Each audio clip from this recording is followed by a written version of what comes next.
Hey guys, this is Leah with Scott Leroy Marketing, and in today's tip video, I'm going to show you an exciting new tip in DocuSign, how to do in-person signing. Okay, so with the room side of DocuSign, there's not naturally a way to do in-person signing. However, this workaround will show you how to create an envelope to then have your clients sign in person. If you're on an appointment with them, you can hand over your device to have them sign the form sitting right next to you. All right, so the first thing that we're going to do, we are in our DocuSign account, and make sure you're accessing that by going to realestate.docusign.com. Okay, so again, that's realestate.docusign.com to log in. You can always pause the video to log in if you need. And then we'll go ahead and click on the room that we want to set up in-person signing. Now from that DocuSign room, we're actually going to go over to the envelope section specifically. Okay, and so for this part of the video, you will have had to have already added the documents you need to the documents section of your DocuSign room. I'll put a short little video in the description of this video on how to add documents to your room if you need that. All right, but you'll need to go ahead and have your documents in your room. You can do that by clicking Add on the top right. And once we're there, again, we'll go ahead and click on the envelope section of your DocuSign room. So from here, we'll go ahead and click on New on the very top right to create a new envelope. All right, and think of the envelope as snail mail here, right? So we have an envelope. What we're going to do is add the documents that we need to the envelope and then add the recipients so we can send that off. So first things first, we'll go ahead and add the documents. You can do that by clicking on the Room Docs option here.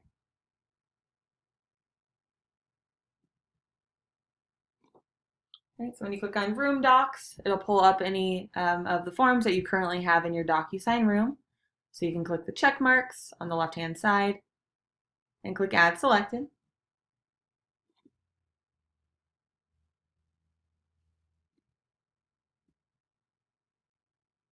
And just a heads up, you do also have the option to click Use a Template if you want to pull in any forms from the template section of DocuSign specifically. And then we can go ahead and scroll down to the recipient section of the envelope. All right, so in this section here, you can go ahead and click on Add Recipient.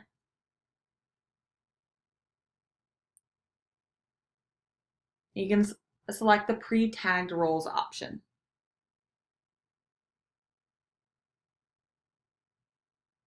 Okay, the pre-tagged roles option, so the very first option, if you select that, you'll then have the option to select your client from the drop-down menu. Okay, and if you're not seeing your client here, just make sure you have your clients added to the details section of your room. That should automatically pull over from KW command if you created the transaction in command first. However, you can go ahead and select the client from the drop-down here. And if there's two clients in the transaction, you can select the second name and click Add Selected. All right, so this is pretty typical to go ahead and set up an envelope here. You can leave that as needs to sign for right now. But one part I do really want to emphasize is the email subject on the bottom here. So this is actually an important part of this process to name the envelope something that you'll recognize because you'll have to select from every envelope that you've ever done. So I would recommend changing that from the default and the email subject on the very bottom of this page. So you could do maybe in-person signing dash the client's names.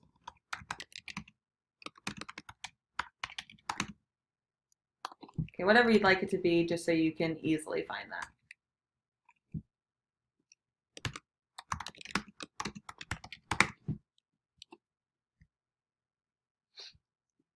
All right, and from here we can go ahead and just click Save and Close.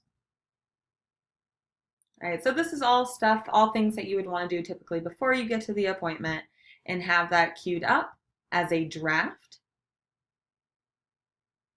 All right, so I have that now as a draft of my envelopes, because again, I clicked on Save and Close on the very top right of that envelope on that blue bar. All right, so now the next series of steps will take you through setting up the in-person signing. And again, as I mentioned, in-person signing is not a natural feature of DocuSign rooms, so we do need to switch over to the e-signature side of DocuSign in order to have access to this feature. So in order to do that, go ahead and click on, it'll either be your headshot in a circle on the top right or your initials on the top right. The very top right of DocuSign, and we want to click on Switch to e-signature from that dropdown.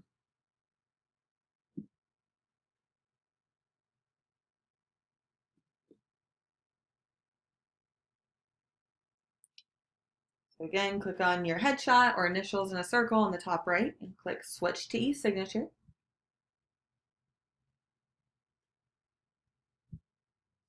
So now you'll see on the top left, we're on the e-signature side of DocuSign, and we want to go to the Manage tab on the top of your screen.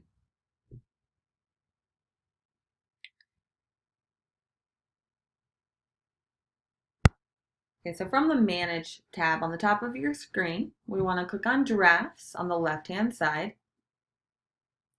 All right, and we save that envelope as a draft in our DocuSign room, so that's why we're going to the drafts. And I see right here, here's that envelope I named. So you can see why naming that a unique name in the email subject of the envelope is helpful, so you know which one that goes to. So now that I have that, so I could go ahead on my appointment, pull this up, and click on Continue on the very far right.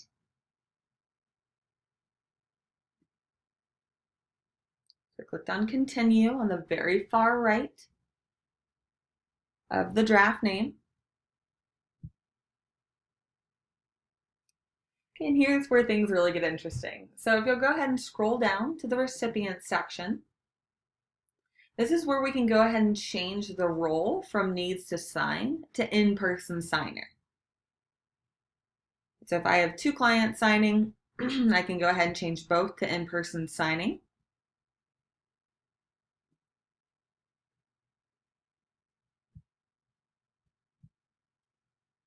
Great, and once that is done, you will need to allocate a host name. All right, so that is typically the best practice for that. That would typically be the agent's name, your name. Okay, you're going to be the host. It is where you are indicating to DocuSign from whose device is this form going to be signed. So if you are filling out the form, in front of your clients on an appointment, you would want to indicate yourself as the host. So go ahead and start typing in your name, and you should see your email address pop down from that dropdown. So again, as soon as I start typing my name, you should see that option drop down to select your name.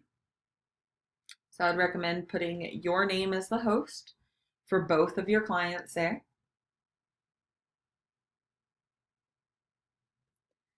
And then we can click on Next on the very top right. So I clicked on the yellow Next button on the very top right. So from here, you can make any further edits to the document before having that signed. Okay, so if you need to add any text boxes on the left-hand side, you can absolutely do that at this time by clicking on that on the left-hand side and then clicking to drop that. If you need to add any text boxes, you can. You can also add signature and initial fields on the left-hand side and so forth. And once you're ready for that, once you're ready for your client to sign these forms, we'll want to click on Send on the top right.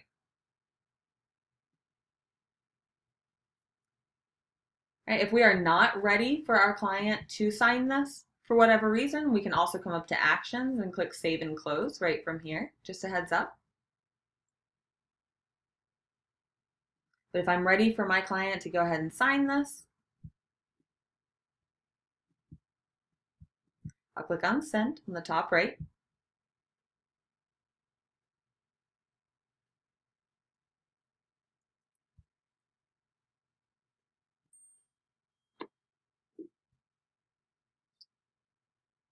All right, so when you do that, as you can see, it popped up a pop-up for me to go ahead and click on to click sign now. I've seen it do that, and I've also seen it take me back to the templates page. So if it's doing that, you can click on sign on the right-hand side there. I'll show you that in just a moment here, so hang tight if that didn't pop up for you. All right, but on mine, it popped up giving me the option to sign now. It's letting me know that the agent assigned me as the host for my client, Michael Scott. And I can go ahead and click start to start the in-person signing. So it now lets me know the host passed control to my client. I can click continue. The client can click on the top left to agree to the terms and conditions and click continue to fill out the form as needed. When the first time that the client goes to sign the form, it will give them the option to update their signature. If they want to change their name or initials, they can do that here and click adopt an initial.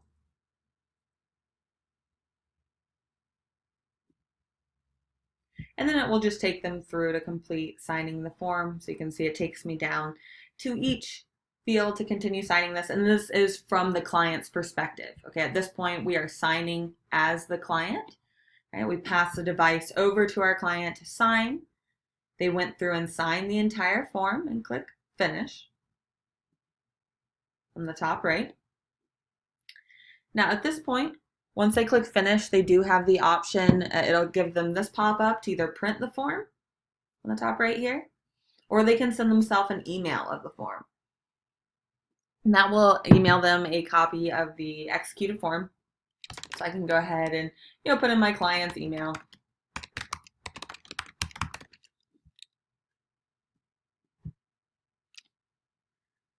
All right, now it gives me the next pop-up, right? You can see it's really taking me through the process here to pass the device back to the original signer, or to the host, I'm sorry. All right, and then it gives me the option to sign as the second client. Okay, so you might have to switch from drafts over to inbox to see that. Right, so if you're not seeing that option to sign as a second client from the drafts, okay, it'll typically be in your inbox. So now it would give me the option to sign again as a second client, on the right-hand side. So again, you can see how important it is that you label the envelope email subject something that will stand out, right? Because it makes it easier to find. Now I can click sign. And it's telling me that I'm passing this to my second client, Holly Flax. So my second client is being handed the device, and they will follow the same process here. Now the final thing I want to show you guys is how you'll go about seeing the completely signed form from your DocuSign room specifically. So to do that, once your clients have both signed it, and that's key. Okay, so in order to see executed rooms in DocuSign, in order to see executed forms in DocuSign, both clients have to have signed it. Okay, it will not come back to your room executed unless both clients have already signed that. So once both clients have signed it, I can now go back to my DocuSign room. And so you can do that in a variety of different ways. You can just go to realestate.docusign.com. Or you can click on your headshot or initials and a circle in the top right and click switch to rooms. All right, because now we're switching to DocuSign rooms. And I can go into that DocuSign room. In the documents section, and I will see those signed forms come back with a green check mark. Okay, so just a heads up, this is a little different than dotloop. When the forms come back signed in DocuSign, they do have that green check mark here. If you open that, it'll be a PDF of the form with the signatures on the bottom. So, and that does make a second copy of the form from the original. So here's my original form with the blue form icon. And if I click on that, that'll be the interactive form, the one I can just start typing in. And when the signed copy comes back, signed by all parties, it'll be a PDF with the signatures and a green signed form icon here. All right, guys, if you have any questions on how to do post-in-person signing, feel free to email us, support@scottlavorymarketing.com. We'd be more than happy to help you through this process. I hope this helped, and I hope you have a great day. Take care, guys.